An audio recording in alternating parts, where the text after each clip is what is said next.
Jadi seperti yang gua bilang tadi, bahwa Marco Duganzik ini adalah tipikal striker yang nomor 9 banget. Apalagi dengan posturnya yang tinggi menjulang, itu emang mendukung banget buat dia jadi striker murni.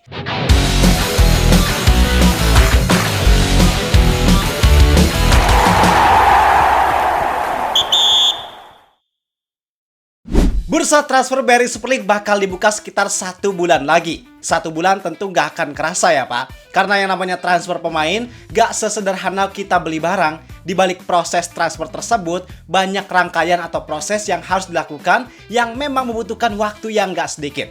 Mulai dari proses scouting, proses negosiasi, proses administrasi, sampai nantinya si pemain tersebut baru bisa deal dan bisa dimainkan oleh klub barunya. Dan untuk mendapatkan pemain yang terbaik, tentu semua tahapan tadi harus dijalankan dengan sebaik mungkin agar proses transfer yang dilakukan itu gak berjalan sia-sia. Dan salah satu klub Barry Super League yang sekarang udah bergerak cepat untuk mencari pemain baru adalah Persib Bandung. Nah, kenapa Persib harus sibuk lagi di bursa transfer sekarang, padahal di bursa transfer sebelumnya mereka udah jor-joran dan banyak datengin pemain? Yaitu karena ada beberapa pemain yang ternyata performanya gak sesuai sama harapan. Contoh yang paling nyata adalah William Marsilio. Dia bahkan sekarang udah gak ikut latihan, udah menghilang, udah say goodbye, dan udah dikonfirmasi bakal diputus kontrak oleh Persib Bandung. Tapi selain William Marsilio, ada beberapa nama lain yang performanya dinilai masih kurang sesuai dan berpotensi untuk dipinjamkan atau bahkan dijual.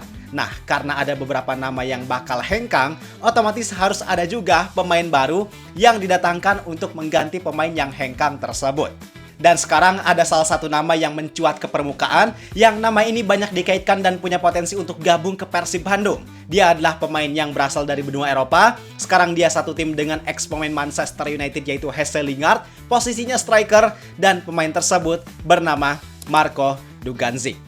Jadi kabar ini mencuat gara-gara Marco Duganzik udah pamit ke klubnya yang sekarang, plus dia berasal dari negara yang sama dengan Bojan Hodak, yaitu Kroasia. Nah, dengan situasi tersebut akhirnya banyak yang mengaitkan bahwa Marco Duganzik bisa aja gabung ke Persib untuk menambah produktivitas di lini serang Maung Bandung. Nah, tentu ini menarik buat kita bahas, karena nyatanya Marco Duganzik ini punya segudang pengalaman di Eropa bahkan Asia.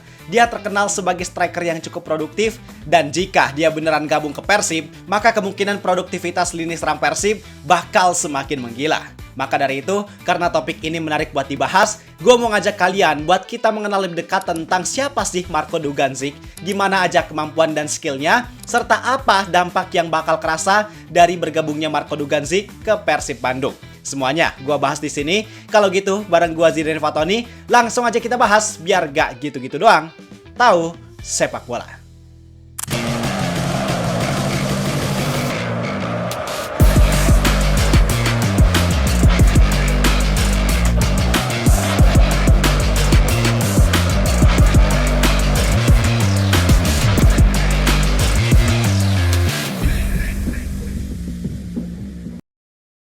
Pertama, kita mulai bahas dari profilnya dulu. Jadi pemain ini bernama Marco Duganzik. Usianya sekarang 31 tahun, punya tinggi badan yang cukup tinggi yaitu 190 cm, dan punya posisi utama sebagai center forward atau striker tengah.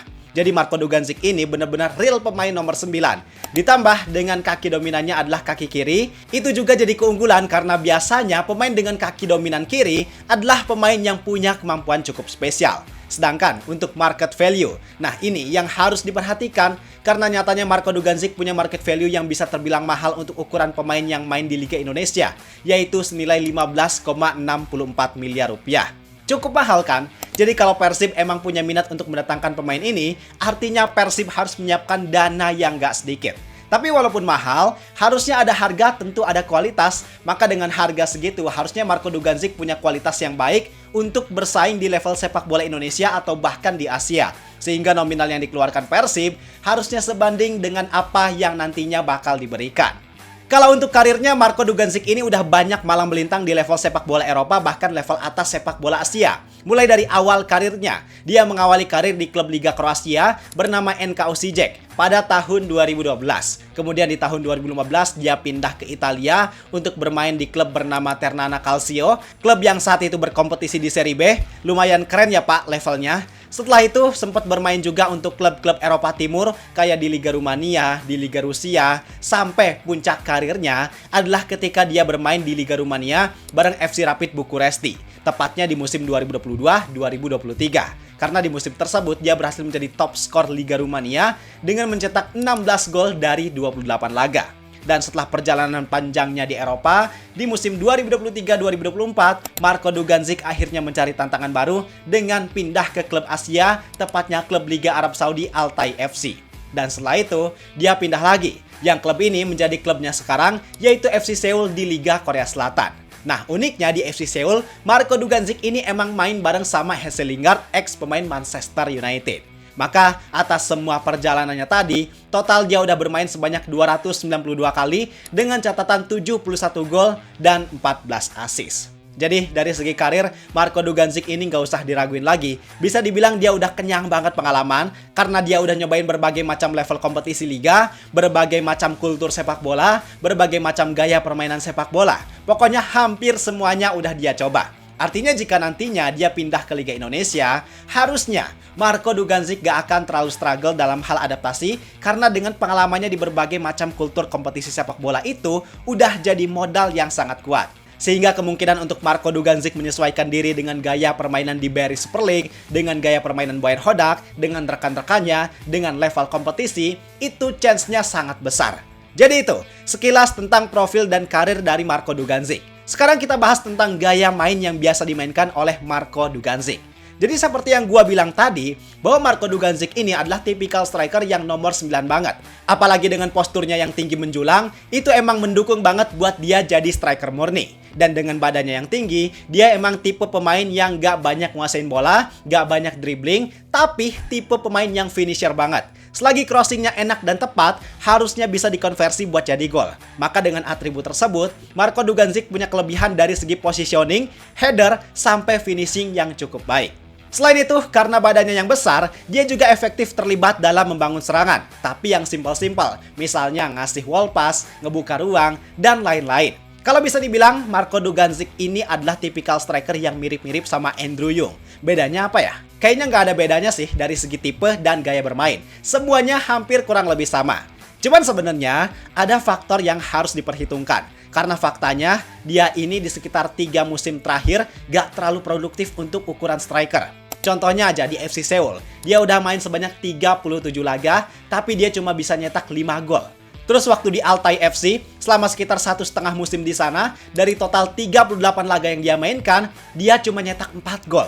Artinya dengan statistik tersebut bisa dibilang kurang ideal kalau untuk ukuran striker yang diharapkan bisa jadi mesin gol. Cuman balik lagi, situasinya kurang lebih sama kayak Andrew Yung. Dia juga di klub-klub sebelumnya nggak punya statistik yang menjanjikan. Bahkan di awal kedatangannya, bisa dibilang meragukan. Tapi hasilnya, sekarang Andrew Yung justru jadi mesin gol yang sangat produktif buat Persib. Artinya dengan situasi tersebut, Marko Dugandzic juga memang punya potensi serupa untuk bisa jadi mesin gol di Persib. Karena memang situasinya sekarang dengan komposisi skuad Persib yang ada saat ini, Persib itu gak terlalu butuh striker yang pekerja keras kayak Ramon Tangke. Daripada striker pekerja keras, mereka lebih butuh striker tipe finisher yang tinggal cetak gol aja, yang bisa nyelesain peluang kayak gimana pun. Udah, itu aja cukup. Gak perlu strikernya effort bantu bangun serangan, jemput bola ke belakang. Gak perlu, karena sekarang permainan Persib dari lini belakang, lini tengah, maupun di area winger itu sangat hidup. Karena di Persib sekarang udah banyak pemain yang bisa nyuplai bola manja. Kayak Tom Haye, Sadil Ramdhani, Beckham Putra. Bahkan dari lini belakang juga kualitas crossingnya bagus. Artinya di sini striker udah sangat dilayani, udah disuapin banget. Tinggal tugas striker yang harus bisa klinis buat mengkonversi semua peluang yang diciptakan untuk menjadi gol. Jadi itu Pak, kualitas dari Marko Dugandzic. Kalau ditanya apakah Persib butuh striker kayak Marko Dugandzic ini, jawaban gua sih butuh banget. Apalagi jika Ramon Tangke gak kunjung bisa nyetak gol. Karena walaupun dari segi kontribusi, permainan Ramon ini bisa dibilang bagus, tapi tetap aja tugas utama striker adalah cetak gol. Dan kalau posisinya kayak sekarang, misal Andrew Yung lagi cedera, tentu itu jadi kerugian. Karena walaupun pemain di posisi lain punya chance untuk cetak gol, tapi tetap aja, pada akhirnya jika semua lini mati, ya harusnya striker bisa jadi solusi untuk produktivitas gol Persib itu sendiri. Apalagi jika nantinya Persib lolos ke fase gugur AFC Champions League tuh, maka udah selayaknya Persib harus punya 2 striker yang kualitasnya sama-sama produktif. Apalagi dengan tipe striker yang sama, yang testimoninya yaitu Andrew Yung udah terbukti berhasil. Harusnya sih Marko Dugandzic emang jadi kandidat yang pas untuk Persib rekrut di bursa transfer pertengahan musim nanti. Jadi itu penjelasan tentang Marko Duganzik. Setelah nonton video ini, kalian tentu udah tahu dan kenal sama kualitas dari Marko Duganzik itu seperti apa. Dan sekarang pandangan kalian gimana? Apakah Marko Duganzik jadi sosok yang pas untuk diandalkan di lini serang Persib? Yuk kita diskusi di kolom komentar. Gua rasa cukup sekian untuk video kali ini. Kalau kalian suka dengan video ini, jangan lupa klik tombol like dan subscribe. Sehat-sehat buat kalian semua. Gua Zidan Fatoni, terima kasih. Sampai jumpa di video berikutnya. See ya!